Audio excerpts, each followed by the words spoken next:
Di tengah derasnya arus globalisasi, Kampung Naga tetap berpegang teguh pada warisan leluhur. Tapi apakah itu berarti mereka tertinggal atau justru kita yang bisa belajar dari mereka? Lalu bagaimana jika kearifan lokal ini menjadi bagian dari pendidikan modern? Di Kampung Naga, pendidikan tidak hanya terjadi di ruang kelas. Alam adalah guru, kehidupan adalah buku, dan gotong royong adalah kurikulum mereka. Kearifan lokal Kampung Naga bukan sekedar tradisi. Ini adalah ilmu yang telah teruji oleh waktu.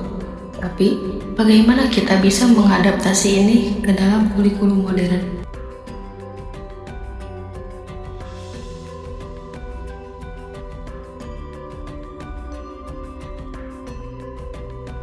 Belajar dari alam dan dari sesama. Kalau ada yang susah, kami bantu. Kalau ada yang senang, kami bersyukur bersama. Ini juga pendidikan, bukan hanya pelajaran di dalam buku. Jadi pada dasarnya walaupun itu adalah kampung naga, mereka bertransaksi tentang pengetahuan. Itu gambarannya ya. Nah jadi pada intinya bahwa bukan dalam artian pembelajaran modern itu lebih baik, tidak, tapi keduanya memiliki kelebihan dan juga memiliki kekurangan. Bagaimana kita memandang? Bagaimana kita memandang dari beberapa aspek mengenai masalah tujuan pembelajarannya, gitu kan? Pendidikan modern, ya, formal juga sebenarnya itu lebih ke proses pendidikan yang berkarakter. Bagaimana dari hasil pembelajaran ini itu kental banget munculnya sebuah karakter pada anak ya. Yang namanya pembelajaran berkarakter itu di formal juga sebenarnya matching dengan apa yang ada di pembelajaran. Kemudian yang selanjutnya saya coba bandingkan antara proses pembelajaran modern lah di IPAN 3 contohnya, kemudian proses pembelajaran yang juga ada di Kampung Naga. Bapak kan udah beberapa kali studi banding ke sana. Dan saya ngobrol dengan beberapa orang yang pada saat itu ada beberapa orang yang diajak ngobrol tentang masalah pendidikan. Ternyata mereka juga tidak ketinggalan yang namanya referensi pengetahuan mereka tentang perubahan zaman, enggak ketinggalan. Walaupun kita nggak tahu persis itu bagaimana mereka itu berproses seperti itu, tapi tidak ketinggalan juga. Bahkan apa yang kita tahu, mereka tahu.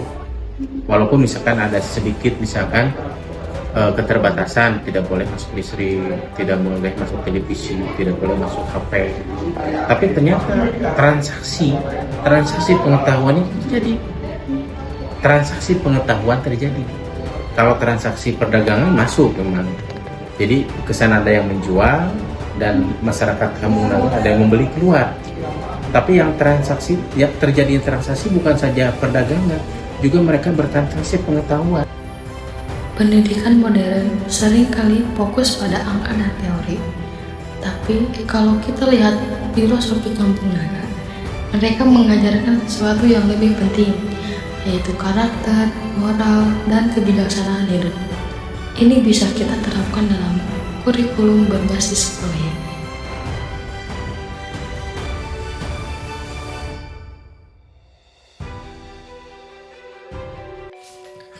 Dunia terus berubah, teknologi semakin canggih.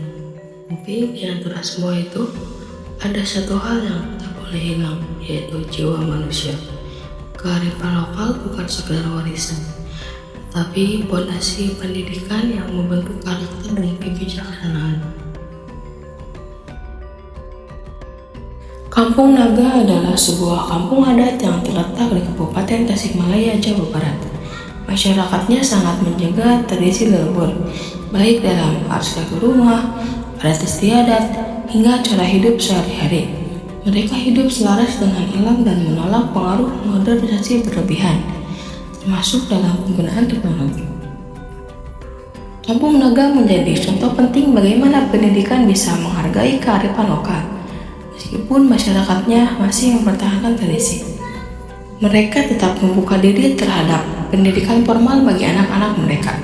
Hal ini menunjukkan bahwa pendidikan modern dan tradisi bisa berjalan beriringan selama ada saling pengertian dan penghargaan.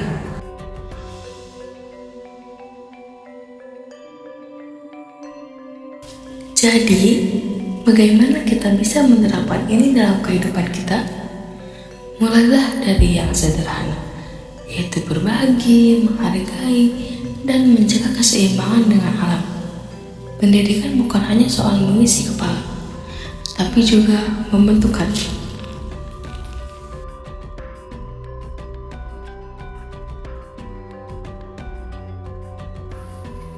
Mari kita belajar dari leluhur untuk membangun masa depan yang lebih bijaksana dan berkelanjutan.